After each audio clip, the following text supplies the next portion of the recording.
high. The Zags dominated overtime and complete a season sweep of the Vols. Tonight, the Zags begin WCC play, where they have clearly dominated during the Mark Few era. It's Gonzaga basketball. Next.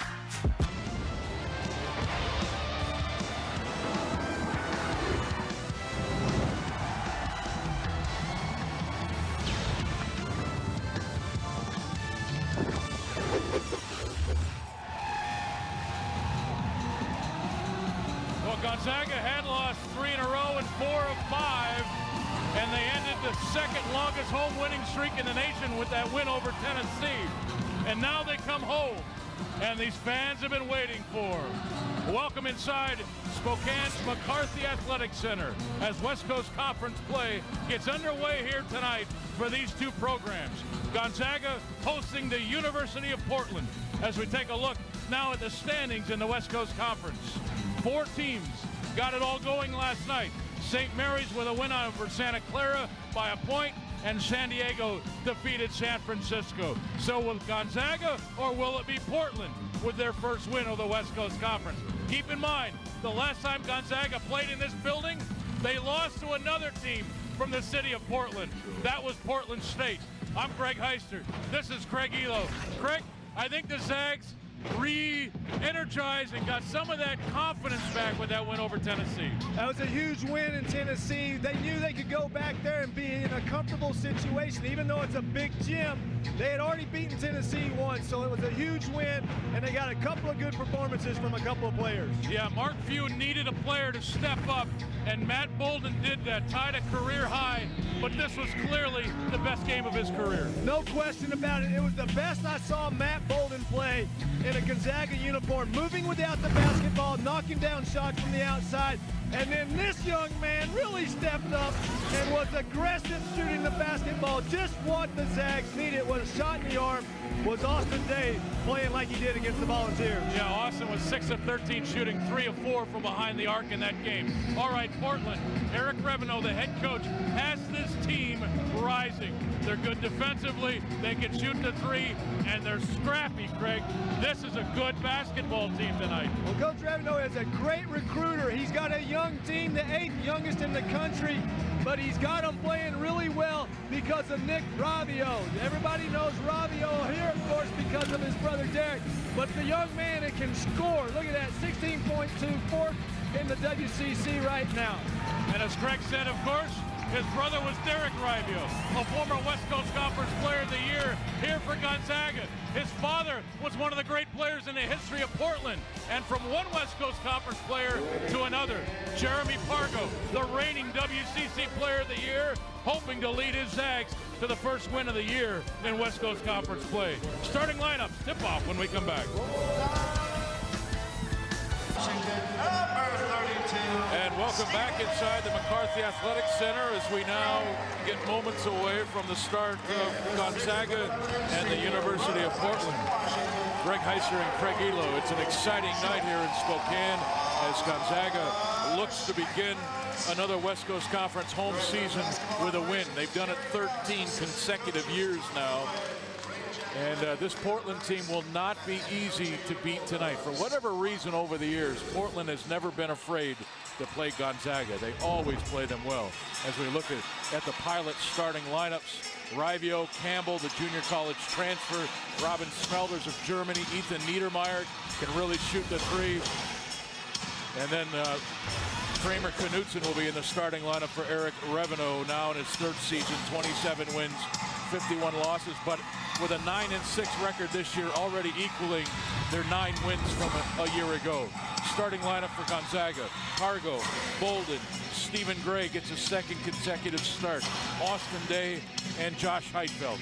Mark Few now in his 10th year, and he has 245 wins and just 64 losses. Well, some confusion in this Tennessee game, Craig, as we take a flashback at the end of regulation. Was this basket interference? Was it goaltending? Certainly not goaltending, but we've talked to the officials. We've got the official explanation. There is nothing illegal about that play. I totally agree. I think when the ball is above the cylinder, I think we get a misinterpretation of the ball being above the cylinder where it's at. I don't think Matt Bolden's shot really had a chance of going in. And even though the hand came through the basket, I thought it was a good no call at that point in the game. You have to contact the rim and move the rim or contact the ball for it to be basket interference or goaltending. Neither happened according to Mike Peterson officiating this game tonight as we have our first turnover or near turnover of the game. Pargo with it for Gonzaga. Heitfeld fakes the three and gives off to Bolden. 26 points the other night against Tennessee. Great feed and a flip by Heitfeld. That time Knutson trying to help out on the screen and roll, just stayed with Bolden way too long, and there was no backside rotation for Portland, and that left Josh Heitfeld wide open at the rim where Matt Bolden found him. Smelders with the help of getting the ball over midcourt for Portland, and that's T.J. Campbell, number 44, shooting nearly 50% from behind the arc. So nobody should be sloughing off him at all this entire game. That's Rivio now with it. Austin Day there defensively and clapping his hands at Nick, wanting him to try to drive, and Rivio does, and Day blocks him from behind. But give Rivio credit. He went right at Day and beat him on the initial move. He did, but you like what you saw in Austin Day getting out in there, challenging Nick Rivio at the top of the key. And then when he put the ball on the floor, now Austin's in position, just like he is on those kind of plays, to block the shot with those long arms of his. Campbell heads up play there to pick up the loose ball. To get it back for Portland. Here's Smelders. Trying to go inside, taken away by Stephen Gray. A couple of turnovers to start the game for Portland. Gray running hard. Hard foul from Smelders, and Stephen Gray will shoot free throws. Well, I was talking with a friend of mine, Shan Furch, this past week, and he played at Pepperdine, obviously, and said, hey, I always got a couple of fouls to give, right? I'm not going to foul out of the ball game. That's one of those fouls that you just want to make a statement with, and that's exactly what Smelders did. He was saying, hey, if you're going to challenge me in the paint, then you're going to feel it. And Portland certainly taking on the personality of their head coach. Eric Reveneau was a hard-nosed player at Stanford. Had a nice career down there, and the coach there, of course, has been around the game for a long time and has really got this Portland program moving in the right direction now in his third season, Craig.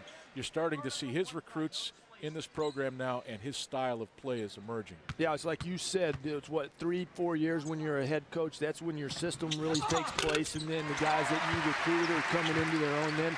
So everything you've instilled, this is a big year for coach and his staff. And Portland really coming through with already, like you said, 9 wins this year. Stephen Gray hits both free throws. That foul on Smelders, our first of the game. Portland, no issue at all with the pressure from Gonzaga. That's Niedermeyer with it, guarded by Bolden. Campbell is open on the far side, and he bangs into three. He's shooting nearly 48% from behind the arc. He's deadly out there, Craig. Yeah, and he's wearing purple tonight, unlike the young man that was 5'6" from Portland State the other night that was wearing green. So they got to find him out there because he is a good three-point shooter like you just mentioned. Pargo with the rebound off the Heitfeld miss. Heitfeld spins into the middle, draws the personal foul, and he'll shoot free throws now. And this foul will be on Kramer Knutson, who gets the start, missed the 4 previous games with a concussion, but he's in there now for head coach Eric Reveneau. Well, you can see why he stuck his noggin in on Josh on that one. Why he had a concussion before, but you know that's what Josh Heitfeld does to a big guy. He puts him totally out of position. So take a look at Campbell's last 3-point shot. And we mentioned that with Dominguez at Portland State. He was so small. I think the Zags really had a tough time finding him tonight. Campbell's going to possess that same thing because he's 5'9". I think the Zags got to be really aware where he's at. Great job by Portland to break the press. Rivio draws the foul now and a chance for 3. Well, too many times teams will try to break the press with a guy that dribbles. And that time you saw the ball come in to the sideline, and then Nick breaking right up the middle of the floor. Got a nice lead pass and led him right to the rim. Yeah, that's as Chauncey Jones reminds us, asking the question, could his brother Derek jump like that, Craig? No, we were talking about that when we looked at his picture in the book there. That Nick doesn't look anything like Derek, and obviously Nick looks more like his dad. And body type, they don't look at all like each other. So, yeah, Nick 6'4", 200 pounds. They got the same haircut though. They, you know, Derek liked that shortcut too. So, Derek playing professionally in Europe now. One of the great guards in the history of this program. Tremendous three-point shooter. Just one of the best free throw shooters in the history of college basketball. Yeah, 94%. That's going to be tough to break. Bolden misses his first shot of the game. That's slapped out of bounds. It'll stay with Gonzaga. Tied at 6, 17-29 to play in the first half. Both teams opening up West Coast Conference play tonight. They are travel buddies, you might say. So they didn't know no one played on Thursday, so that's why St. Mary's beat Santa Clara right in their opening game on Thursday.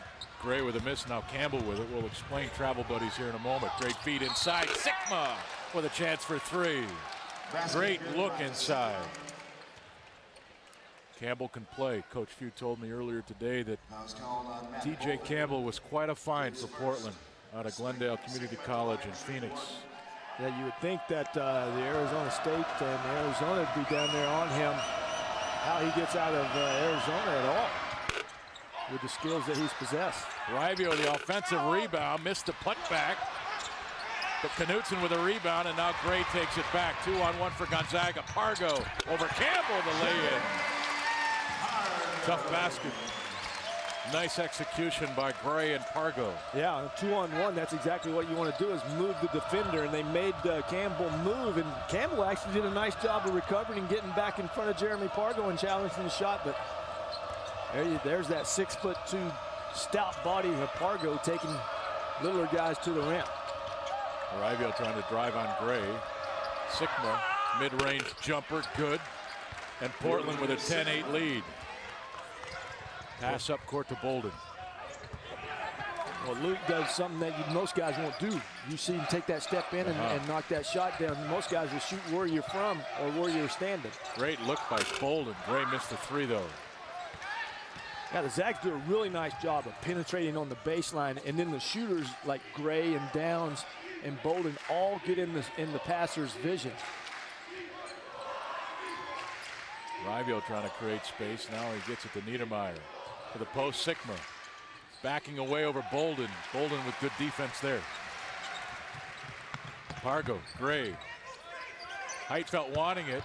He got an injury as Knutson is down on the floor. Heitfeld draws the personal foul. About three bodies flying over there, and Heitfeld was in the middle of all of it, wasn't he? And we've got our first time out on the floor as they attend to Kramer Knutson. He's up.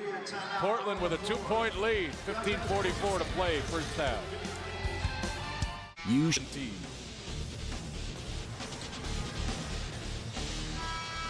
Shot of St. Al's there on the campus of Gonzaga University. Portland with a 2-point lead at 10-8. I think we have some video now. We're going to show you Kramer Knutson. Actually got tied up on that play with his own teammate, Nick Rivio. And we only kind of see the reaction. We don't actually see what happened, but either they banged knees or he turned an ankle, but Heitfeld not in the mix of that at all. Nope, he just happened to be right there, but it looked like Nick, when he was trying to get out to the shooter on the wing, just collided with Knutson. It looked like before that was knee to knee, so he's already wearing those tendonitis things underneath his knee, so he obviously is experiencing some tendonitis in both knees. Ira Brown on the floor now for Gonzaga. Pargo with it. Jared Stoll, number 20, in there for Portland, as well as Jason Hannibal. Stoll, a three-point assassin, as Heitfeld gets the attempt inside and draws the personal foul. So he'll shoot free throws. Well, I thought against Tennessee, very athletic and very quick man-to-man. Went to zone a couple of times, and I think the Zags handled that very well. So we just saw Portland come out into a 2-3 zone and pack it in a little bit more. I think daring the Zags to shoot on the perimeter, but they got the ball inside the Heitfeld, and that's the way you beat zones, is you make them collapse down there with your big guy. Heitfeld now perfect from the line of 4 of 4. And he's got 6 points. And that was almost an Achilles heel for him the other night against the Volunteers. I think at one point they were 7 of 16. That game could have been easily put away if they would knock down free throws. Jared Stoll from 3. You cannot leave him open. 41% from behind the arc. Scores almost 11 points a game off the bench for head coach Eric Revenue. Bolden finds the seam and goes right to the rim. And again, I thought Matt did a nice job against the Volunteers, going hard to the rim. He got a lot of baskets going right at the rim, and that was huge for the Zags. And you saw that again tonight. He found a little seam against the zone and went right for it. Unforced turnover there. Number 4 for Portland. Well, no, I'm sorry. This time he just got mismatched on Luke. Luke did what he's supposed to do, cross him up, make the defender get his legs tangled up, and then go right to the rim. Fargo right to the post. It's clear they want to feed Heitfeld early in this game. They've done it quite often. This will be Heitfeld's 3rd trip now to the free throw line. Actually, they call the foul before the shot, so he will not get free throws. Well, definitely Josh is much bigger than the Portland players. I mean, so he's got the size advantage going for him, but he's got to keep getting in there and getting to the lane and demanding the basketball, because that'll open up so many things if Portland has to concentrate their defense on Josh down low. Fargo to the middle. Boy, that's a strong move. They call him on a travel. Not sure I saw that one, Craig. There was a little bunny hop in there. I thought that was a crab dribble that I saw. A crab dribble? No, I think he was taking a walk through the briar patch. It wasn't LeBron James's crab dribble that we just witnessed. Now, LeBron James, yeah, he's got the LeBron shoes on too, so he should have gotten away with it. I think he should have. Well, LeBron didn't, but he swears that he didn't travel. Still to this day. Rivio to the middle. Shot over Brown, missed it. Sikma with a rebound over Micah Downs.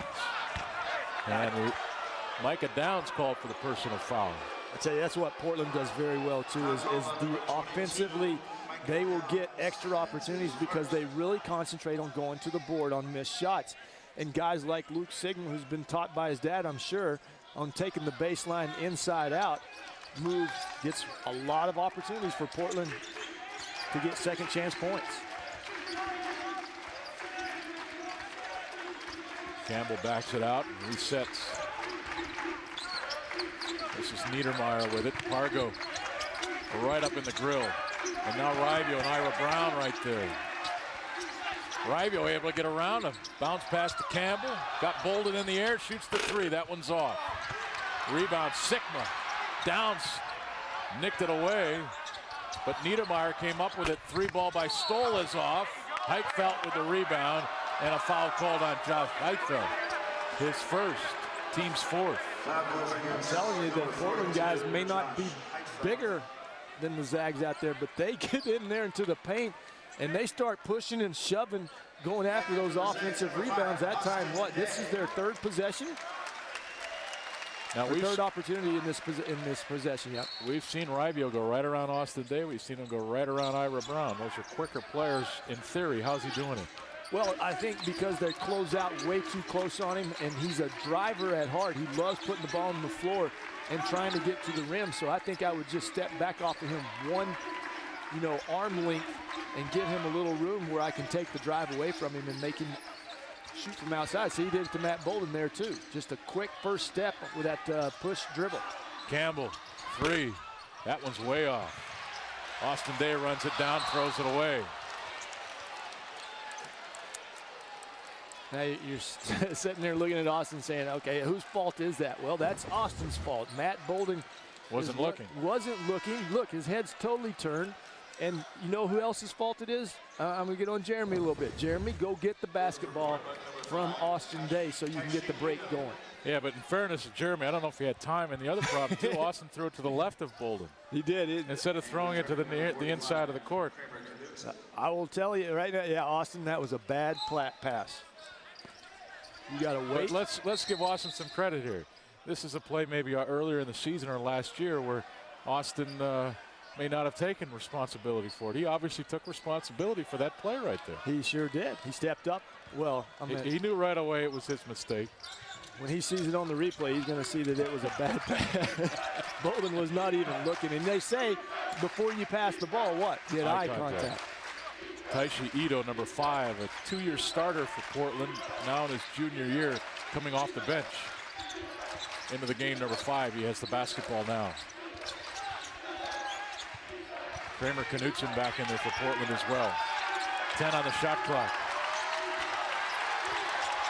And now the fans starting to make some noise. Stoll in the corner, fall away 3, front of the rim, no good. Day with a rebound. Near side, Pargo with a hit of steam. Stripped away by Rivio. Boy, does this kid have some quick hands. Day with a great job defensively to get back and keep Rivio from scoring the easy lay-in. But boy, Rivio went hard into the stands. Right into the cameraman. Yeah, we should have some great upcoming video shot here. Yeah, we'll see. Just a super play. Jeremy forcing the issue, should have backed out with his dribble, but instead went right at Nick. And now here we go into the camera. Our cameraman's on the other side. To give Austin Day the credit there for the hustle back. Yeah, you don't want to give up easy baskets no matter what. And I think not in conference play now. Not in conference. This you is got to make a conference statement. play. You betcha. You're going to have to earn it at the free throw line. And right now, Nick, unlike his brother, is not a super free throw shooter, only 73% for the year. Dimitri Goodson and Stephen Gray check into the game. Bolden and Pargo go to the bench. Rivio can't hit from the free throw line. Gonzaga 3 consecutive turnovers now on possessions. Day, open 3 from the top. That's off. Gray with a nice rebound. Downs right to the post. Heitfeld to the middle. Looks to Gray. Heitfeld open from the wing. 3. That's long. Ito with it for Portland. Rivio, that's an open 3. But Rivio stepped on the sideline. Turnover Portland. Timeout on the floor. Close one in Spokane. Well, a 1-point lead for Portland in Spokane, 13-12. Neither team, Craig, shooting well. But Portland getting some second chance opportunities. Yeah, and luckily for the Zags, those second chance opportunities haven't evolved into anything. 0 points, so they're doing all right. But we're going to take a look at Nick and Derek now.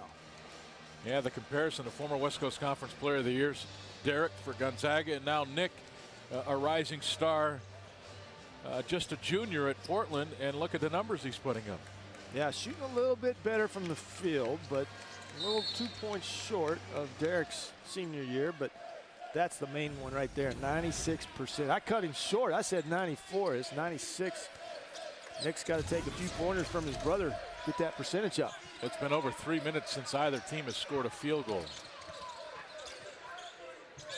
Well, sometimes when you're having fun, time flies, doesn't it? Day at the high post working on Sigma. Spins back to the middle, missed the shot. Campbell with it, near side.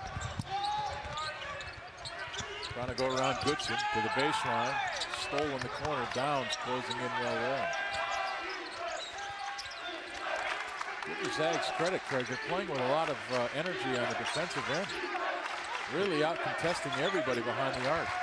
Yeah, I mean, I love the way the man-to-man pressure is. Every time someone catches the ball, they're right up in their grill. And a foul called here. They're going to get Micah Downs on the reach-in.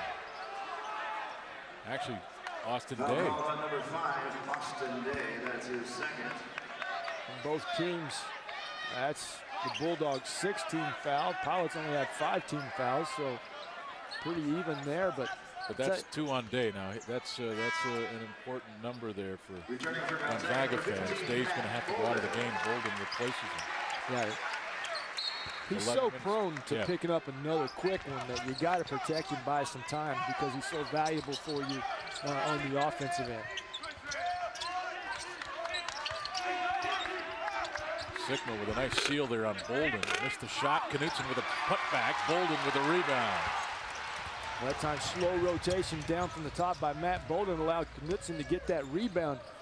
Heifeld came over to help on the lob by Downs. Oh, what a play by Heifeld. Now that, Craig Elo, was a crab dribble. There you go. That was a crab dribble. A little short. And the hop. finish, Yeah, yes. a little short hop. If you get too big in your hop, the crab dribble will be called traveling.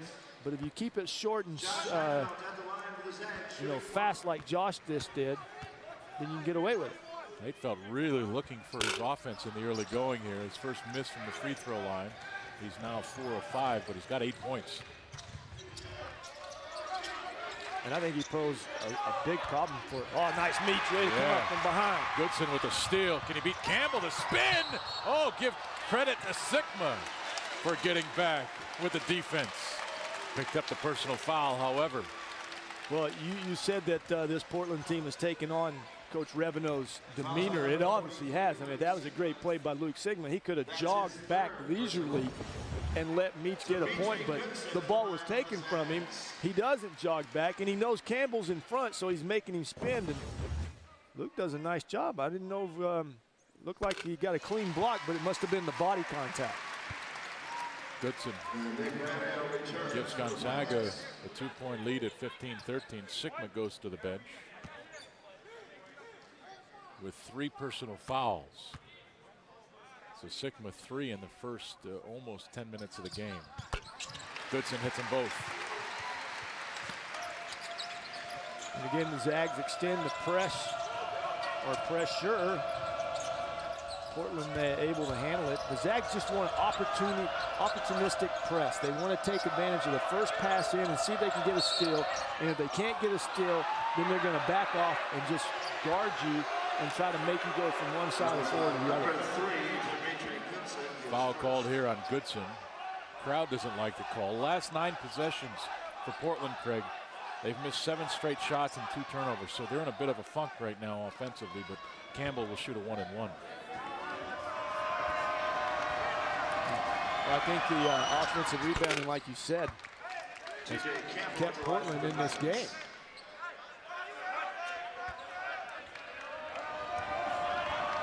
Campbell hits the first and the second. Listed at 5'9", not quite sure he's that tall. He doesn't look a whole lot bigger than that Dominguez kid for Portland State that hit 7 3-pointers against Gonzaga a few weeks back. Heifeld traveled. Well, the Zags didn't do any type of a job of helping Josh get out of that. He had 5 Portland defenders on him, and all the Zags ran to the opposite side of the floor.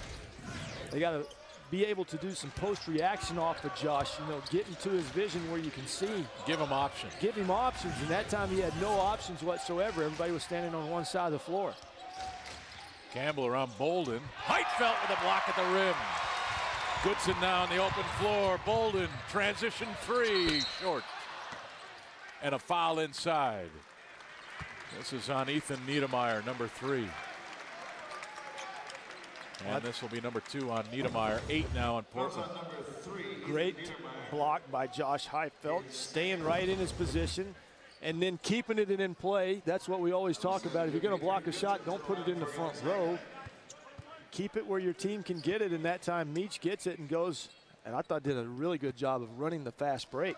Bolden on your right side, Micah on your left side. He took it to the free throw line. He made the defenders commit and then found Bolden wide open. And Will Foster coming in for Gonzaga, coming off the best game of his career at Tennessee, where he played just 8 minutes, but scored 2 points, 4 rebounds, had a blocked shot, was on the floor. He kind of turned that game around for Gonzaga down there at Tennessee. He's done it one time before that we've always mentioned, the Washington State game last year. He changed a few shots, but now he's going to be called upon to do it even more and more often since he showed us what he can do against a team like Tennessee. Gonzaga ball. Zags with a 3-point lead, 18-15, and they're 10 of 11 from the free throw line, too. That's a place where they've been struggling this season, kind of inexplicably. But 10 of 11 to start this game. Really nice start from the charity stripe.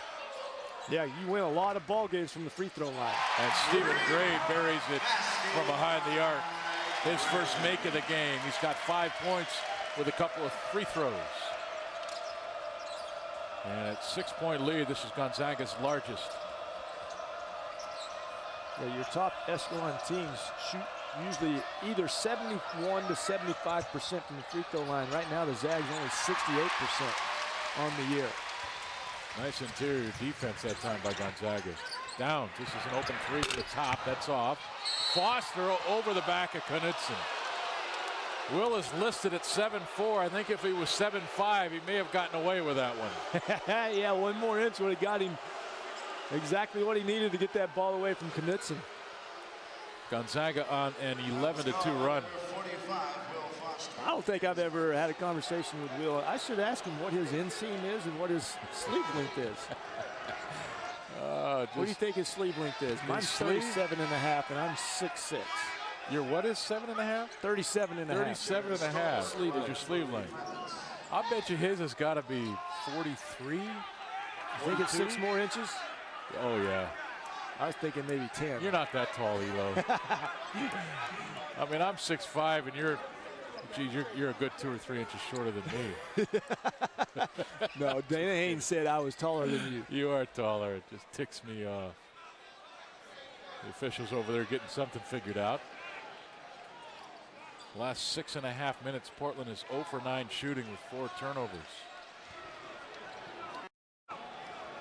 And Knudsen will settle in at the free throw line. Number 45, Knudsen. And he drops in the first end. He missed 4 games. On a Christmas Day practice, he took an elbow in the head from Luke Sikma, his teammate. Suffered a concussion, missed 4 games, and this is his first game back. Christmas Day. Christmas Day practice. Wow. That's a good Christmas present from Luke. I guess so. Downs with nice position, earning that rebound.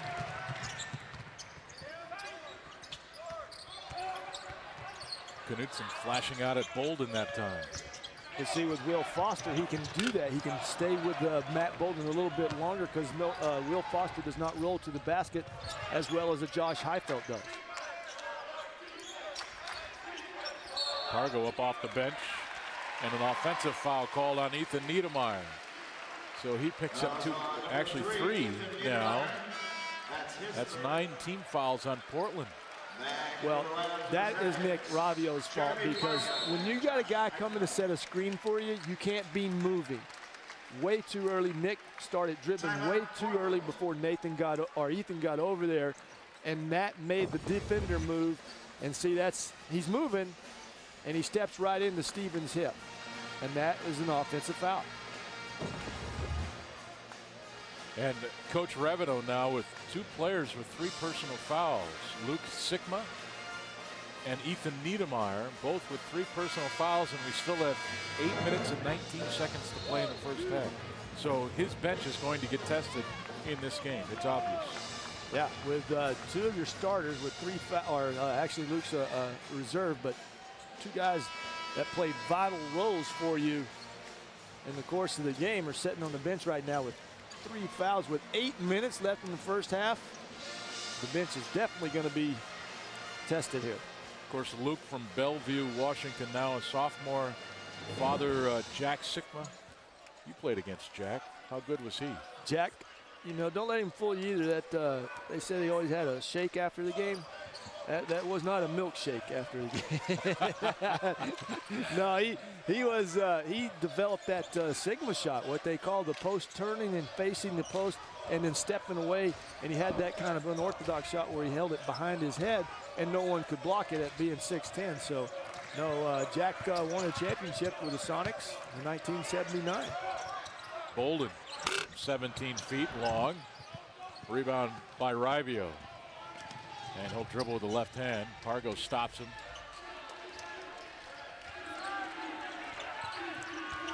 Smelder's posting up inside. Campbell now with it. And now he backs it out. That's a 5'9" Campbell being guarded by 6'8" Micah Downs. You talk about trying to see through the forest. Ravio. Look at Pargo in that defense. Double dribble call. Pargo stood him up and kept him right in front of him. 5-point Gonzaga lead.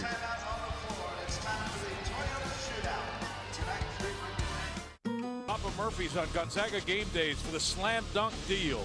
Get a large 3-topping pizza for only $8.99. Papa Murphy's Take and Bake Pizza. Handmade in our kitchen, home baked in your oven. I'd like a little slab of pizza right now from Papa Murphy's. They got a good lasagna, too. Wouldn't that go good there courtside, a little piece of pizza? Yeah, if Papa Murphy's guys are out there listening, I reckon I could use No.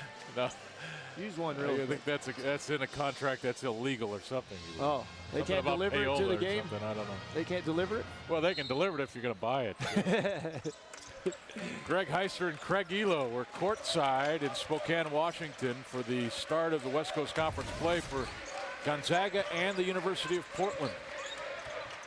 We're inside the McCarthy Athletic Center. Gonzaga with a 5-point lead at 21-16. Heitfeld. Nice defense there by Smelders, just standing his ground and deflecting the ball. It still looked like Smelders extended his hands into Josh Heitfeld's space, so there could have been some contact, but there was nothing called. B.J. Porter into the game now for Portland, number 24, a guy who brings energy to the Pilots. Smelders backing down on Downs. Little jump hook to the middle, and that's a solid shot. It is a solid shot, but the Zags could have done a little bit more defensively and helping when he turned to the middle. They should have been someone right there to challenge him when he spun away from Micah Downs. Nice fake by Bolden. Downs, this is a deep three. Wow, he was out by the Les Schwab sign. Yeah, that's near his hometown of Kent, right? I mean, he was way out there. No kidding. That was a long, long three. Actually, I think he's from Kirkland. Kirkland? Hey, they're K's. They're all over there. That last field goal by Portland ended an 8:37 drought. Smelders jump shot. No good. Downs skies for the rebound. Some good minutes now for Micah Downs in his first half. That is good because Micah did not start against Tennessee, and if there's been any questions about him, it's always been, does he play consistently? And there's another good move and another great pass by Matt Bolden. Moving without the basketball, I love. And when guys do it, look at the results. And Micah went right to the rim. And Matt found him and got him the basketball. Who was the best as Knutson earns free throws, or one anyways, chance for 3. But who was the best player at Gonzaga during this stretch of moving without the basketball, in your opinion? Boy, you're testing my memories, but War number 3. oh, Adam Morrison. He was absolutely the best at that. Oh, okay. I thought you were asking. Okay, you already had your mind made up. I think so. Yeah. Okay. I think so. Do you agree? No, but because he was offensive minded. He was phenomenal without the ball. That's how you get open. And if you set a screen, a good screen, you usually are the guy that's going to get open. So I think that's another way of moving or having opportunities come up for you on the offensive end. Will Foster into the game now. You just saw him throw the ball off of Micah Downs' noggin. And now he's posting up on Smelders and calling for the ball. Yeah, I don't think if Will gets the rebound, he's told to dribble. Oh, what a pass! And finished by Pargo. Right now, Matt Bolden on the top of his game, coming off of a high-point game against Tennessee. But I think the other things that he does on the floor, the passing, the moving, the defense, he's playing very, very well right now. And they're going to need that through the whole WCC season from Matt Bolden. He can't take nights off and get that inconsistent thing labeled above it. And in fairness, as we have 6 on the shot clock, Arivio driving to the free throw line, fall away, bounces out. Downs with a rebound. In fairness, I don't think any of these players take nights off. It's just consistency's been an issue. Yeah, that's all it is. And I totally agree with you. That's a bad way of putting it, that guys take nights off, because none of them do. I mean, we all enjoy playing basketball, even if it's in the gym. Stephen Gray with a big 3 over Stoll. And Gonzaga now leading it by 9. And I tell you, Gonzaga doing a nice job. Portland 7 of 21 right now from the field for 33%. And if you're wondering, they're still way up there at field goal percentage. 13th in the country, holding teams to 37%. So right now, the defensive will of the Zags is getting to the Pilots. Gonzaga on an 8-2 run. 10 seconds on the shot clock. Campbell stops and misses. Gray with the rebound. Tough shot, tough defense. Made the tough shot. Nice vision by Pargo that time to find Downs. Tell you that move he made the other night on the Tennessee player. Boom! That was huge. But that's a huge shot by Matt Bolden. He's doing it all. Bolden now with 5, and Gonzaga leads by double figures. Portland shooting under 32% in this first half, Craig. And, you know, the one thing that you got to credit Gonzaga on, even during their slide when they lost 4 of 5 and 3 in a row, you know, they're still a really good defensive team. And this is still maybe the best defensive team as we watch some of the great offensive plays here in this first half. This is still one of the best defensive teams that Mark Few has had. No question about it. And we're seeing the offense of Matt Bolden, the nice pass to Pargo, bounce pass. They got Pargo an easy basket, and then a nice read by Matty, seeing the defender back off of him. But I think we've always been so intrigued with the offensive end by Gonzaga that we never really talked about what this team is really doing. And I totally agree with you. In that 3-game skid, they were close games. Yeah. Yeah. And I think really it was the offense that let them down more than anything. Yeah, exactly. I think the loss against Arizona, followed up by the loss against UConn, and the way they lost those games kind of knocked their confidence a little bit. And frankly, it took them a few games to get it back. They appear to have it back. They do, and I think it was a huge win at going into Tennessee, playing in front of 22,000 people. That's not always easy, so I think and they knew that the WCC was coming up, and they had to be ready for the WCC this year because there are some good teams. Stoll turned it over inside, a little bit out of control. Possession arrow favors Portland here, though. 2:42 to play first half. Matt Bolden doing everything right now for Gonzaga. Big 3-point bomb there. He's got 5. You should. Greg Heiser and Craig Elo courtside, and talking more about this skid by Gonzaga where they lost 3 in a row and 4 of 5. Coach Few was quoted as saying, if A.J. Price's prayer 3 doesn't go in, it changes our whole mentality. It's a shame it's that simple, but I think mentally it's had a huge impact on this club. If that shot doesn't go in, and it was a very tough shot, then I think we're in a lot better place mentally for the Portland State game, and probably the same can be said for the Utah game. It's weird how this game truly is about inches. It's about runs within the game, and it's about hangovers from the game prior. And this one just lasted a few for Gonzaga. They seem to have climbed their way out of it. Well, and if you look at the defense on A.J. Price on that, the defense was there. It was a nice defended play. The guy just made a heck of a shot, but that's what it can do to you. And it did have a lingering effect on the Zags the next few games, and it probably cost them a couple of their losses. I think that was what they were thinking about. Gonzaga forcing another turnover there. 10 now for Portland in this first half. Bolden into the paint, hanging. Missed it a little long, tipped it back. Pargo in there. He won't get it to go. Foster the tip back, no good, out of bounds. Goes to Portland. Well, you and I have both had this conversation before. If you can touch it, grab it. Yeah. And especially if you're Will Foster, if you can touch it, grab it, and then slam it home. But if you keep playing, you know, volleyball with it, then if it hits the rim, you know, the ball can take a weird bounce and not go in for you. And that time, the Zags had 4 opportunities at the rim and got nothing for it. Foul called here on Micah Downs. This will be 2 on Micah. But on that last play, the one thing that the coaches will not be upset about is the fact that there were 4 white shirts on the offensive glass. And they were working on that at the shoot-around today, Craig, where the coach said, look, you've got to anticipate the shot going up, and when it does, I want you sprinting to the glass. Yes, and I think that's, you know, Zags are so athletic and so good, you know, going after offensive rebounds. They got to go. And Gonzaga has been out-rebounded in the last 4 games, and Portland has out-rebounded their opponent in the last 6 games. So this is a good pilot rebounding team. Knutson hits them both. Yeah, you like the way Portland, they just have a nose for the ball. They just find a way to get their bodies in there and get their hands on a lot of rebounds. That shot rims out by Gray. Knutson working hard inside on Will Foster, calling for the basketball. Rivio behind the back on Downs into the paint, left hand up, no good. Tip back, no good. Foster had it, and now he grabs it.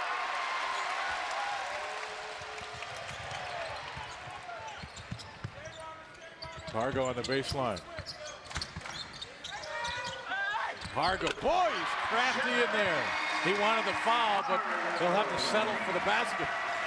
Well, that was a smart post move. Smellers obviously has the height advantage on Pargo. Pargo takes him away from the basket and then steps through. But right when he stepped through, there was another defender for Portland there, but his strength was able to get that shot off. Stoll, three, bangs that in. That's a big shot for Portland to get it back to 10. Under a minute to play now, first half. Yeah, I think all coaches love to have it. If you're going into halftime, you want to be 10 or less. And that right there, like you said, was a huge shot. And another steal. And the turnover. Here's Campbell. Bolden back. Campbell with a lay-in. It's down to 8 with 30 to play. And Mark Few with a timeout. Well, you could say that the defense by the Pilots may have gotten a hand on part of the arm or knocking the ball away then, but you know what? If you're the Zags, take care of the ball a little bit better. Be a little bit more stronger. Be a little more aggressive with the basketball so they don't have that opportunity to knock it away from you. Hey fans, add some excitement to your weekends by purchasing the Gonzaga Women's Basketball Weekend 4-pack for only $25. Call 509-313-6000 to reserve your seat today. And head coach Kelly Graves, again, may have the best team that he's ever had here at Gonzaga. And this is now a program that's won 4 consecutive West Coast Conference titles, and they won again today. They're really good. $25 to come and sit in this building and watch the best that the West Coast Conference has to offer in women's basketball. That's a deal. You better take them up on that. $25, that's just chump change for you. I got to sell a few stocks to get that done. Talking about stocks. Yeah, there you go. John Stockton in attendance. And wife Nada. And my boy and his boy had a little run-in together today. Tell us about that story. Lewis and Clark upset Gonzaga Prep today, who was #1 in the state, 49-48, but 30 seconds with the game left. David and Austin both went for the ball, and Austin came up with a broken nose. So he's at Sacred Heart right now trying to get it fixed. So David Stockton and Austin Elo. Yeah, I don't know if it was David that caused it, but they were involved in the collision. They were in the collision. Pargo with the ball under 10, down to 6. Screen set, got it to Bolden, to Gray. Somebody's got to shoot. Gray will shoot it. That's short. You know, that's something in the past that Gonzaga's always been really good at. Termination plays, the Dick Owls, the Morrisons, the guys that steps that had a knack for making those kind of plays. That time we didn't really see anything happen other than a quick pass to Stephen Gray and then a shot. I think the Zags can do a lot better job getting a better shot at the end of the half. But the 3 guys you want touching it, touched it. Pargo, Bolden, and Gray. Gray misses at the buzzer, but it's an 8-point Gonzaga advantage at the half. Portland turned the ball over 10 times. They shot under 35%, but they're still in it in Spokane. Should be a great second half. 34-26. Halftime in Spokane. We'll be right back. Let's take a look now at that first half summary and find out how we got to this point. Gonzaga with an 8-point lead. Neither team really shooting it well, Craig. Matt Bolden with 5 points, 4 assists, but Gonzaga getting it done at the free throw line. They're 10 of 11. Yeah, the 10 of 11 makes up for the 4-13 from beyond the arc. I think the Zags have had a problem shooting the ball from three-point land over the last few games. They got to get more aggressive and I think penetrate more, get the ball inside more, because right now your free throws are what's made the lead for you. Yeah, a lot of those free throws came from Josh Heitfeld. In the first 10 minutes of that first half, Gonzaga going inside, getting him going offensively, and then in the second half, they started settling for jump shots again. Yeah, they're totally in love with that three-pointer. And you got good shooters. Micah Downs is a good shooter. Matt Bolden's a good shooter. Austin Day can shoot from out there. Even Josh Heitfeld can shoot out there.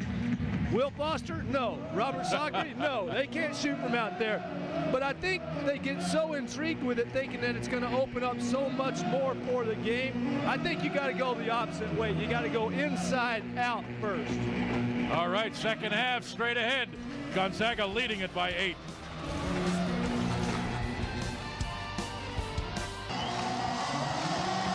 And welcome back. Some of the students making their way back to Spokane for this game, but classes don't begin again for Gonzaga until Tuesday. But there is a bit of a different energy in this building than we witnessed the last time we were here during their loss against Portland State. As we look at the leading scorers for Portland, TJ Campbell with 7, Sloll with 6, Sigma and Knutson also there as well. Josh Heitfeld leading Gonzaga in that first half with 8 points, along with Stephen Gray's 8, Pargo with 6, Bolden with 5. But Heitfeld, off to that early quick start, really dominant inside, and then they just quit going to him. Yeah, he was 4 of 5, like you said, from the free throw line. That's a good sign when your big fella's in there shooting free throws. That means you can go inside, and it also puts Portland at a disadvantage because they have 3 players now playing with 3 fouls. That would be Luke Sigma and Niedermeyer. Yeah, 2 players with 3 and Smelders with 2. So Coach Reveno could be dealing with some foul trouble here down the stretch. And here's the great defense by Portland. Smelders from behind, Rivio with it. Handoff, Gray doing a great job for Gonzaga to get back. And now shoots the 3 in transition.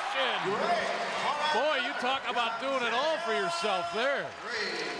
Great hustle on the defensive end, and then buries a 3 at the other. He got the steal on the other end, so he said, hey, this is my ball this time, guys. I'm going to take it all the way down. But Stephen Gray is one of the few players that Coach Few would allow that to allow him to take the 3-pointer out of the break like that, because he's such a. Here's the good hustle back, catch the ball, get under rhythm, and then no one picking him up. Stops and pops from the top. Gray now 3 of 7 from behind the arc. As a team, they're 5 of 14. So still not shooting it well from behind the arc. Gray with 11 points, but 4 steals.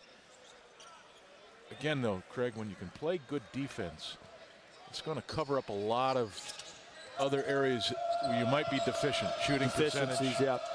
If you can get stops, you're going to get more chances.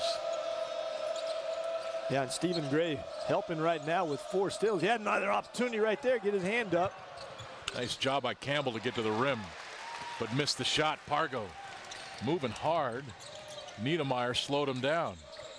Into the corner. Bolden spin to the baseline. Rivio there defensively. Both Niedermeyer and Ravio took away penetration by the Zags. Pargo trying to go to Bolden, who's cutting to the inside. Rivio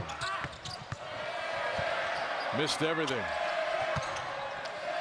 There you see the difference in the games between he and his brother Derek, who played here for 4 years.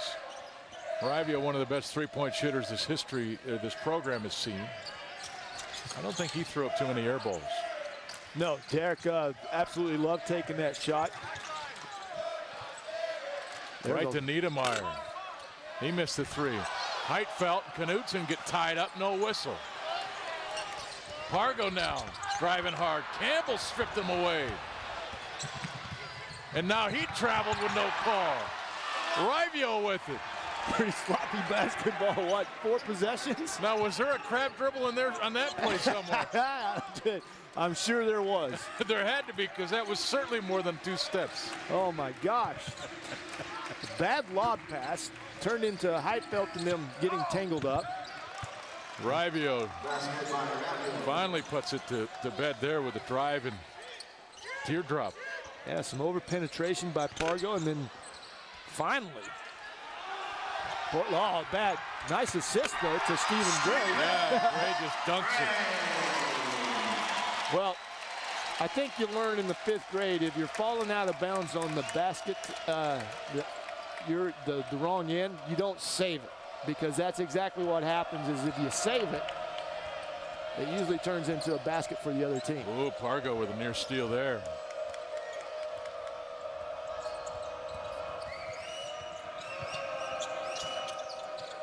Heitfeld fronting Knutson inside, not allowing the ball to go to the post. Niedermeyer settles for the three and buries it from the corner. First basket for Ethan Niedermeyer. He took one on the previous possession and same spot, different result this time though. He made this one. He had 3 fouls in that first half, so spent a lot of it on the bench, but he's a 44% shooter from behind the arc. Portland desperately needs his offense. They had it knocked away on the way up, got it back. It won't roll in. Rivio with a rebound. Letting them play. It's WCC. It's conference. Not WWE, but WCC. Smelders with the offensive foul, the charge call. And that was the Academy Award. Well, I mean, there was contact. There was contact, and he did knock Josh backwards. I agree with that. And that's 3 on Smelders. And the official was right on the baseline. Josh has his feet set, holding his position. Great call. Smelders lucky he did not land on Josh's ankle. Dimitri Goodson checks in for Jeremy Pargo, who goes out with 6 points. And 16 minutes to play. I think that was backwards, wasn't it? No, you're exactly right. Yeah, I'm looking at Bolden, 4 assists and 0 turnovers at halftime. Now Jeremy is 8th in the country, right? At 6.8 assists. Goodson, he threw it away. Nice defense there by Stoll. Got it to Rivio. And he missed the lay-in. Heitfeld hustling back with the rebound. And now Bolden. Tried to go up strong. No foul. But it'll stay with Gonzaga when we come back. Smelders falling out of bounds, gave it up. And Stephen Gray into double figures with 13. It's an 8-point Gonzaga lead. Welcome back. Neither team starting this second half, Craig, very well. Gonzaga 4 turnovers, 2 of 4 shooting. Portland 3 turnovers. They're 2 of 7 shooting as we look at the top returners in the West Coast Conference. 8 of the 10 that were on the all West Coast Conference teams a year ago are back in this league this year. Of course, Brandon Johnson out with a year now with the Achilles injury, but Bolden, Bryant, Day, Lowhorn, Mills, Pargo, Pomare, Samhan, and Simpson. 3 from Gonzaga, 3 from St. Mary's. This is a star-studded league this year. Tell you, Samham and Bryant had added St. Mary's and Santa Clara, didn't they? Block shots, 5 apiece. And Matt Bolden hits his second from behind the arc. He's 2 of 4.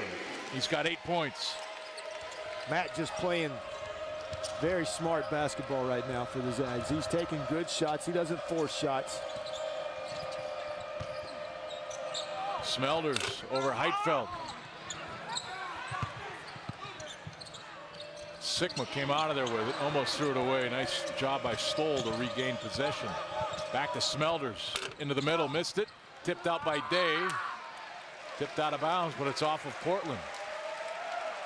I tell you, I like watching Luke Sigma play, though. Do you see him when he knows his other teammates are going to shoot the basketball? So what's he doing? He's vying for position on the offensive board. If you're guarding Luke Sigma and you're watching the shot go up, you're beat because he's going to get to the rim and get his hand on it like he did on those 3 times. So you got to block him out. Heitfeld, that one rimmed out. Sigma with the rebound. This is Eric Waterford, number 1, playing for Portland.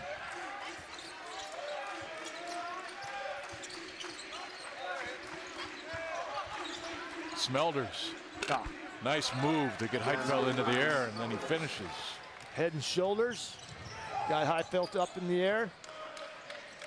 And then perfect timing on it, finishing with the basket. But Heitfeld answers at the other end. That time Josh Heitfeld ran the floor very well. Was open initially on the fast break, but the Zags unable to get him the basketball. Kept his position down low, and then the Zags were able to find him for an easy shot. Bolden almost a steal, and then he forced Smelders to turn it away, turn it over. It's an 11-point game. Heitfeld now into double figures with 10 points. And I'm not going to say he needs to be selfish, but he needs to be more demanding of the basketball now. The Zags, he's got the advantage down there against Smellers. They're running a 2-3 zone. He can still find some crevices down there where he can get into position and hold his ground. Heitfeld wanted the lob a moment ago. Didn't get it from Bolden. And a foul on Heitfeld. Working hard for position. He doesn't like the call. That's his third. 42, Josh Heitfeld. That's the first against Gonzaga this half. Bedazzled look on his face, and I would have to agree the bedazzled look because Bedazzled, I like that. Yeah, I mean, Niedermeyer was the guy actually holding him in position, and Josh just had an arm bar up, which is allowed as long as it's bent, and that's what I saw. Heitfeld out with his 3 personal fouls. Will Foster, number 45, into the game for Gonzaga. And Campbell back in there for Portland. Running the point. There's Knudsen inside. Foster went for the block, missed it. Tipped away by Bolden. It goes out of bounds. And it belongs to Gonzaga. I believe that was Goodson who kind of sealed off his defender, not allowing him to get to that loose ball into the corner. And the value of a 7'5" Will Foster is, hey, he might not block every shot. He's going to change a lot of shots. He's going to be in everybody's brain who comes in there. They're going to be wondering where number 45 is. Of course, you can't miss him, can you? No, and if that beard ever fills out too, it'll be a mountain of a man. Bolden. That one's long. Sikma with a rebound for Portland. Pilots team 9-6 coming in. They won just 9 games all of last year. So this program is on the rise, and Eric Reveneau, I think, has a combination of players. It's going to be very competitive in the league this year. They're going to win a lot of games. Campbell, quick trigger there, and he's one of the reasons why. Junior college transfer out of Glendale. As Goodson drives the middle and then threw it away. To expand on Coach Reveneau, also has a very disciplined style of play. They never get really out of control, although sometimes in this game they have been. But he has a great track record of when he was at Stanford of player development, making players better, and getting the most out of them. And I'll tell you the one thing I read about him that I was really impressed is he really respects the role of the student athlete. Where I think today we don't do that too much. But he has a BA and an MBA from Stanford in business administration.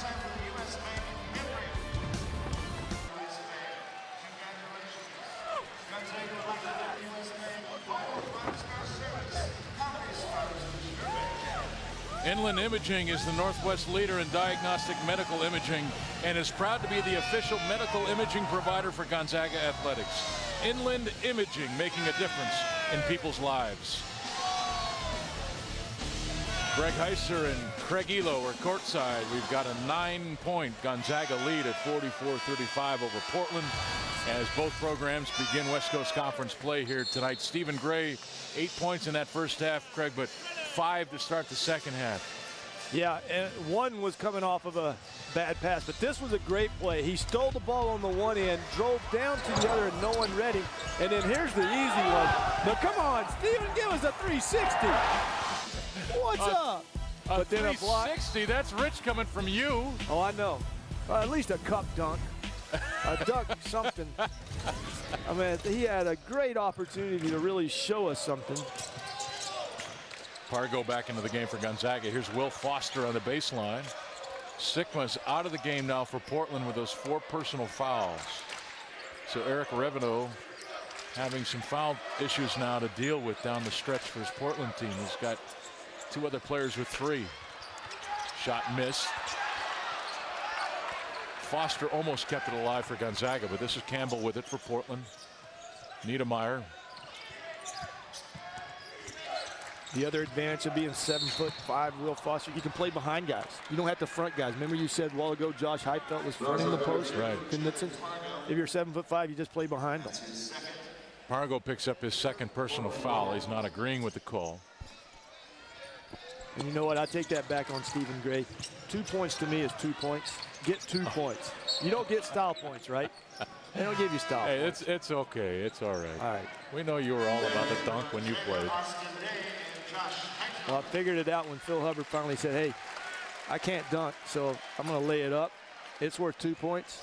You can dunk, and you still get 2 points. Right. So, yeah, just get 2 points, and that's exactly what Stephen Gray did. But you make the cover of a lot more magazines if you can. And you get a lot more dates. I think I told Matt Bolden that once. Yeah. Knutson got the ball down low, missed the shot. Day with a rebound to Gonzaga near side Pargo. Up court to Gray. Heitfeld was clobbered from behind as he tried to set his position on the block there by Knutson. The fall away. Day had it. Tipped it to Knutson. This is Campbell near side for Portland. Pilots with numbers. Campbell with a jump shot, no good. Day with a rebound. You know, Pargo did the right thing. He took away the layup. He made Campbell make a decision shooting that. That's the shot you want him to take in a transition defensive scheme. Pargo doing a nice job there.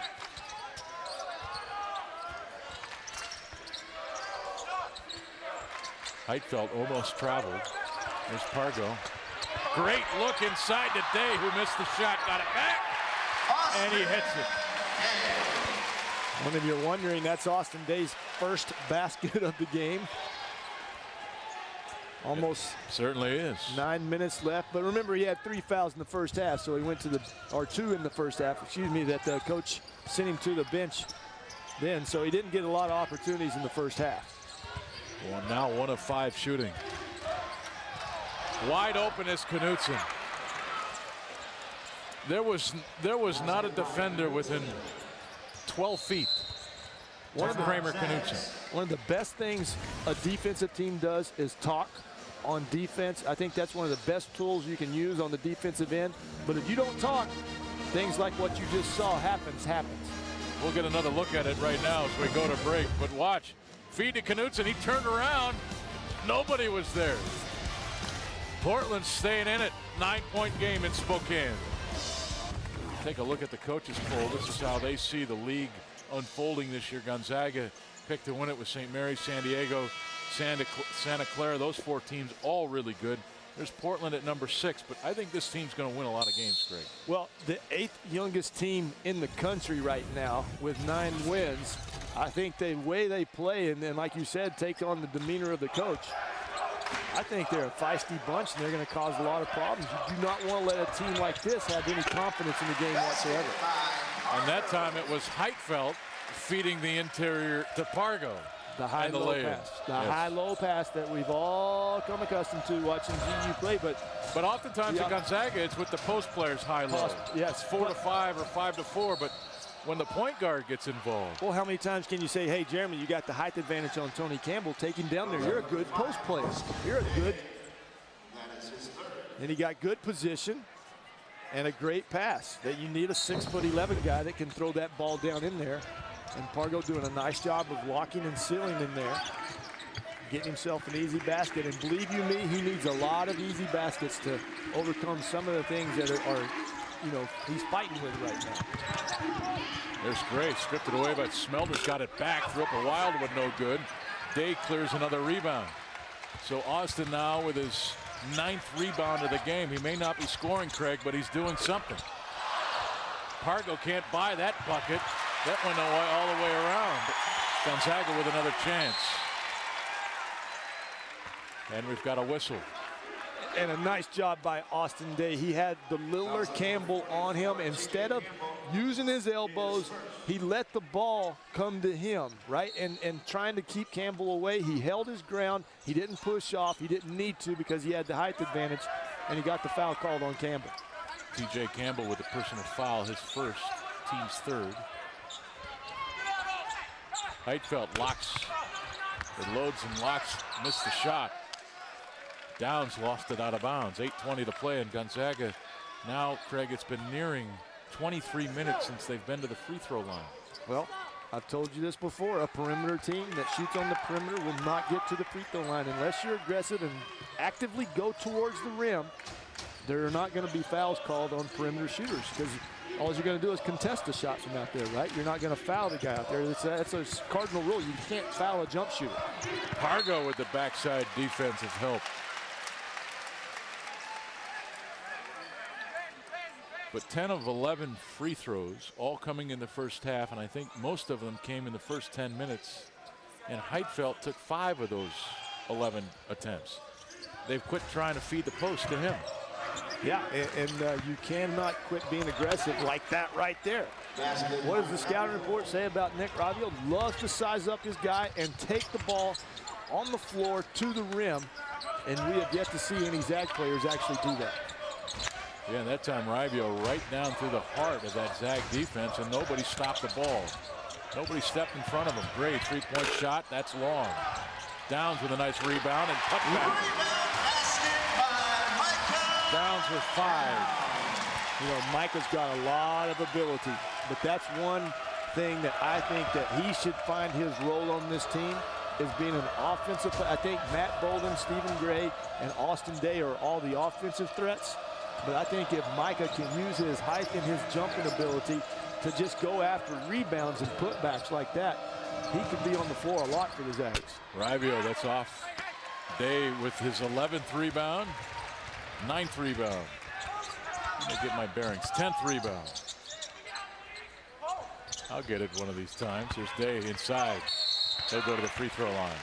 Should take this time now to say hi to Frank Burgess, former great player here at Gonzaga. I know on the west side watching this game tonight. They asked me to say hello, Mr. Burgess. 50-39, Portland still in it. Ravio trying to lead his team to victory. We'll be back. Portland's gotten some easy buckets here the last few possessions, Craig. How have they done it on this Gonzaga defense? Well, the one thing I was talking about is you don't just, well, we just see Micah leave. There was, look, 3 players over here. Josh got screened by Micah's man. Micah was supposed to switch, but Micah did not switch onto Knudsen, so there was no talking going on. Right. And I think that's the whole key. If you're going to switch, you got to say, hey, Greg, I got Knudsen. Or physically just grab the guy and push him over there. Exactly, and push him over there. And it's not always verbal communication. It can be, or it doesn't need to be. You're exactly right. And on that situation, that was just an easy screen on Josh. Josh switches on to Micah's man. Micah stays with Josh's man, but Micah left thinking that Josh was going to recover, so no communication whatsoever. I think that's the first free throw taken by either team in nearly 19 minutes. That's a long time. Without a free throw. Without a free throw. That means a lot of perimeter shots, no one being aggressive, and any coach will tell you no one wants to see that. You want to see guys actively going to the rim trying to get fouls called. And with Sigma having 4, right, and Niedermeyer out there with 3, he's played the whole half with 3. No one's gone at Niedermeyer trying to get him out of the game, and he's one of their hustle players that you want to get out there because he has the way to play with energy out there that the other teammates feed off of. Unforced turnover there. Gonzaga basketball leading by 12.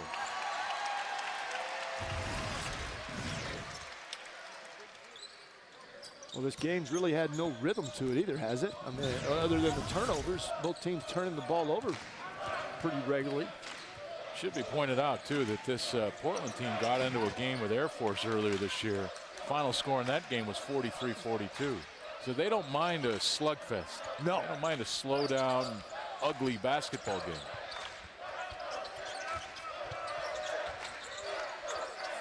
Pargo with 5 on the shot clock. Campbell guarding. Pargo decides to go. Now the fall away. Missed it off the front of the rim. Brown with the rebound. Foul call. Now, and this is on Ira Brown. I'm going to jump on Jeremy again on this one. I think he could have gone all the way to the rim. I think even though with Campbell jumping in front of him, you got to try to draw the contact. And I know the shot clock was going down. It was on 1 when he shot it, but he shot it fading away from Campbell, right? I think with the shot clock down, you got to be aggressive and go at the defender and see if you can get a foul call in that situation. And Jeremy not doing that lately for the Zags. Both teams well under 40% shooting. Now coming in, Portland was the #1 shooting team in the West Coast Conference at 47.4%, nearly 38% from behind the arc. And right now they're shooting at 33% and 31% from behind the arc. Well, our next men's basketball telecast is on Thursday when the Zags take on Big Country John Bryant and the Santa Clara Broncos. That's this coming Thursday, 5 o'clock on KHQ and on FSN. And I tell you what, he doesn't look very athletic. But John Bryant, I think, is as good as any player in this league. He's got tremendous hands, great feet. He can finish around the basket. He's a guy that's going to shoot 70% from the field for the season. He's a really fine player. Yeah, don't read a book by its cover, right? No. Rivio got the baseline and then got hammered, I believe, by Micah Downs. Kind of shielded out there. Actually, Ira Brown got him. So Ira picks up his second personal foul. That's 5 on Gonzaga. There again, Ravio. Oh, jeez. Hey, it's the WCC. I told you. You don't want to let anything come in there. The paint, you got to make a statement. Rivio well under his season average of 16 points a game. But that's number 8. You asked me earlier in the game, how does Nick Ravio get around guys like Micah Downs? Yeah. Micah was standing flat-footed. Did you see that? There was no movement. There was no splitting of the offensive guy. Nick read that and went and attacked his feet immediately and got by Micah Downs and got himself to the free throw line. Rivio hits them both, and we've got a 10-point game with 5:29 to play. Portland just hanging around, Craig. Well, you don't want this team to hang around. Even though you got a 10-point lead with 5 minutes left, you don't want them to think that they're in this ball game. Bolden with a great move to the rim. Now that's the strong move you're talking about. Yeah, and we saw him do that time after time against big-time athletes in Tennessee, didn't we? I mean, he went to the rim almost every time. There's some defense by Pargo. I cannot wait to see he and Patty Mills go at it. Rivio tried to go to Sigma, but Bolden there to take it away. And again, right to the rim, and he draws the foul. Chance for 3 for Matt Bolden.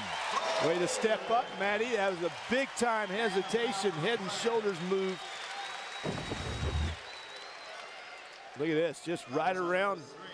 That was the previous possession. Previous, and then look, hesitation, and then bam. Niedermeyer trying to guard the shooter out on the wing. Matty saw the opening and took full advantage of it, going right to the rim. Gonzaga now owning their largest lead of the game at 15. Bolden with 13 points on 5 of 10 shooting. But he also has 10 rebounds. Actually, no, I'm sorry, 2 rebounds, 5 assists. My eyes are going bad, Craig. Yeah, it happens when you're 40. Don't worry. 40? 41, 42, 40?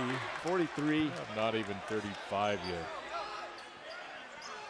Well, we got some more free throws coming now. This time, Jared Stoll will step to the line out of Marysville, Washington. This kid averages almost 3 threes a game. Well, you were talking earlier. Right now, Portland is only 4 of 13 from three-point land for 30%. They came into this game with three of the top 7 accurate three-point shooters in the WCC. Campbell was at 48. Niedermeyer, like you said, was at 44. Who's going to the bench right now, replaced by Smelders. And Stoll at 41%. Yeah, most of the shots Jared Stoll takes is from behind the line. Yeah, he's got 5 attempts in this game, all from behind the arc. So if you were guarding him defensively, would you back off of him? Never. Never.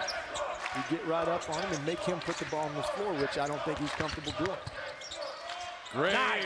Whoa, what a feed to Heitfeld.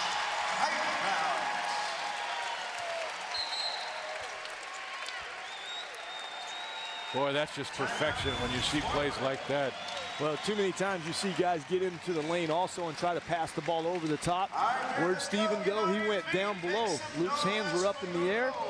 He went down below on the spin, or Smelders actually, and get it to the big guy and finish it like that. He drew the double team. Yeah. As soon as Smelders went that way, it left Heitfeld open on the backside. Yep. That's how you break down defenses. Penetration, right? when you penetrate, you're going to draw the big guy over, and if your big guy's smart enough, Josh is smart enough, open up to the basketball and receive it, and then finish strong like you just did. So Gonzaga increases that lead to 16. Again, this is the largest of the game. 58-42.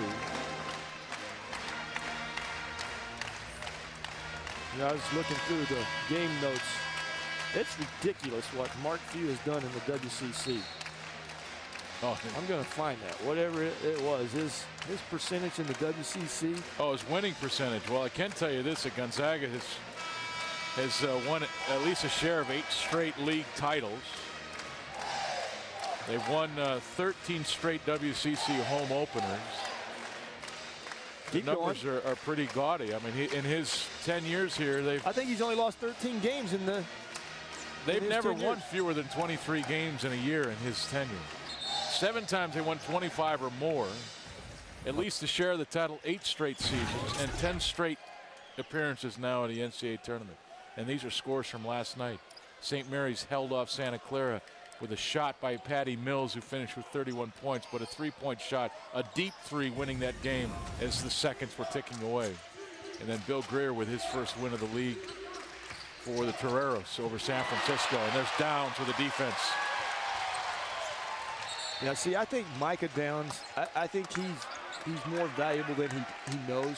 I think he brings more to the game than anything with his athletic ability.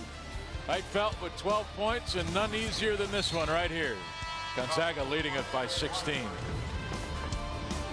The first time I took 5-Hour Energy, I didn't feel bad afterwards. You know, usually you take energy drink and along the next 3 hours at some point, you just hit the wall. And I never hit that wall. It just was a natural energy that stuck with me for a while, 5 hours or so. One of my friends on the team, a guy I'm with a lot, he uses it and he likes it. You know, he calls me to make sure I have 2 when I come in the morning because he always needs one. I say, well, go buy your own, but I'm kind of like the 5-hour designated driver. 5-Hour Energy, I use it.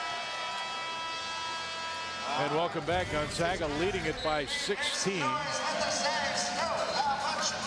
And this hometown crowd enjoying this ZAG program now, looking for their 2nd consecutive win following that win on the road at Tennessee, ending their 37-game home winning streak. And kind of clearing the funk away, if we can say that. There was a lot of funk on them too, boy. I tell you, they were questioning themselves.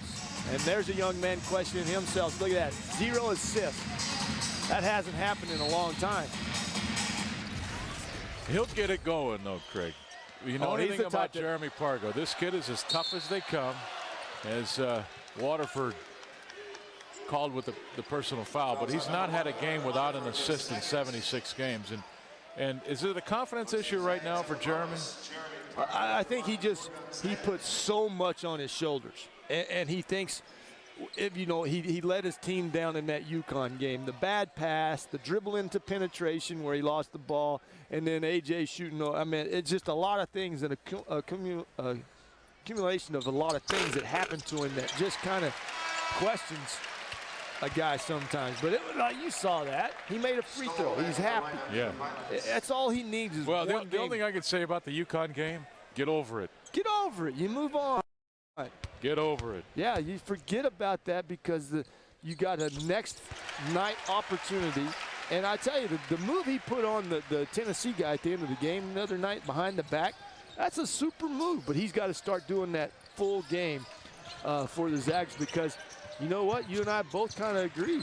This team, I mean, they don't go as Jeremy Pargo goes, but when he does go, he makes them a lot better. Look, this is a good team. Pargo at his best, this is a great team. Yes. I believe that. That's exactly what I was trying to say in that point. Yeah. Smelter's nice finish there. Back to 16 points. But he's the reigning West Coast Conference Player of the Year. Now, see, you got mad at me last year when I came out with my top 5 or first half, and I had Brandon Johnson. Now, see, I was doing that psychologically to get Jeremy fired up. It was a motivational deal for you. It was a motivational thing. And see, that's all he needs again. It's a little motivation. You know, right now, if you tell him Patty Mills is the best player in the league, you're going to see some fire out of the young man next game. Get know, I never kind of thought of you as kind of the Einstein type, where you're in there with reverse psychology. Reverse psychology, yeah. But now I'm starting to see that out of you, Elo. Well, you're going to learn with Izzy.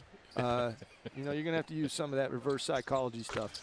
Look at that. Yeah, Pargo perfect from the line, 4 of 4. He's got 12 points. Well, add some excitement to your weekends by purchasing the Gonzaga Women's Basketball Weekend 4-pack for only $25. Call 509-313-6000 to receive your seat today. Personal foul called there. 2:41 to play. Free throws coming. Yeah, we were lucky we got to do that Tennessee game. Pat Summitt brought her team in here with Angie Bjorklund, and Zag stayed right with them. Lady Zag stayed, what, until probably 10 minutes left in the game, probably, and then Tennessee kind of put their will on them and broke away from them. But you're exactly right. Coach Kelly Grays got the player in the year in Heather Bowman. Got a good little point guard in Courtney Vandersloot, and a good bench to go with it. And now Portland trying to create some turnovers. And Gonzaga with a timeout. That must have come from the bench. It did. Coach Few, the coaches have the right to call a timeout. Do you think that should be allowed? I think so, because the coach has got so much. He's involved in the game in so many ways. I believe he should be able to call a timeout. I think it's a great tool. But let me ask you this, though, Craig. As a player, I mean, if this is about getting better, right? Each year getting better. Then a player? You should put the ball in a veteran's hand. Shouldn't Josh Heitfeld should know in that situation, which he got rid of it, so I don't think he was in trouble. But if I'm in trouble, he's smart enough to say, I need a timeout. I would say that the same thing about Matt Bolden the other night when he did not get the ball in on the press by Tennessee. Yeah. You got to have a little clock going in your head. But shouldn't that be part of your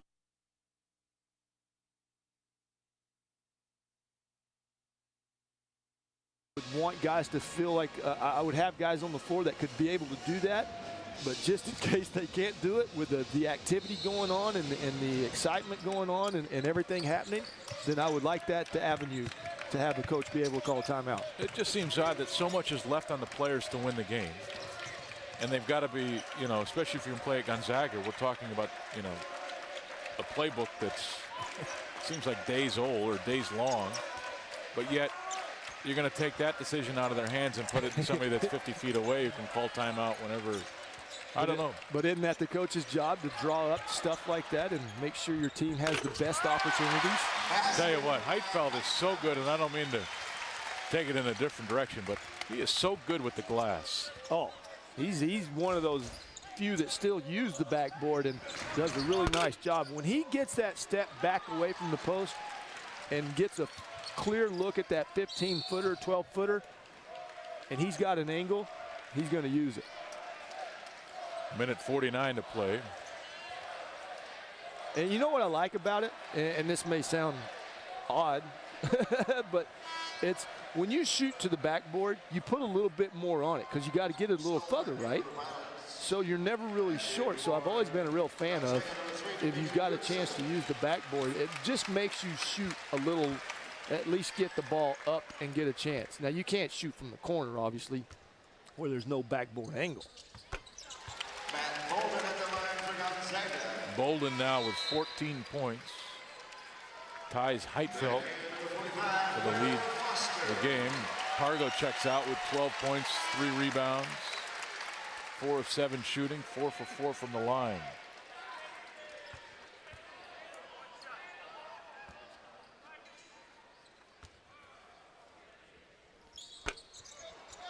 Bolden misses it.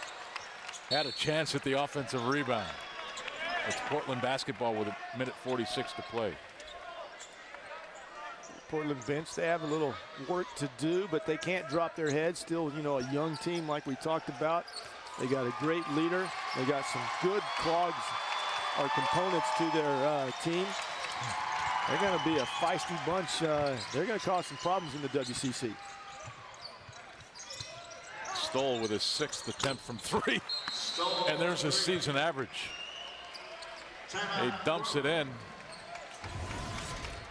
Stoll now 3 of 7. Well, our group health impact player of the game tonight, Mr. Matt Bolden. He is tonight's group health player of the game. For group health, find more minutes, impact player of the game. Yep, we're going to see some good offensive moves. Here's just a... Let me finish this, Craig. There's nothing like a great game to get your blood pumping. Group Health Cooperative reminds fans that exercise, like cheering for the Zags, is the key to healthier living. Group Health, proud sponsor of the Gonzaga Bulldogs. For those of you watching on FSN, we're going to send you to Pullman now. Gonzaga Bulldogs. For those of you watching on FSN, we're going to send you to Pullman now.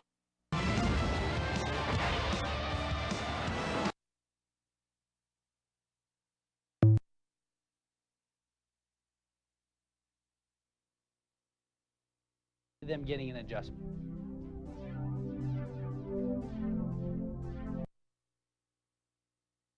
Matty Bolden against Portland State. And now Meach going to carry on the tradition. He gets one.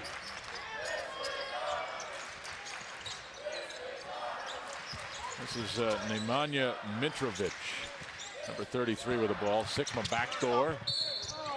And free throws coming for B.J. Porter, a sophomore out of Layton, Utah. Number 5, Austin Day, his 4th.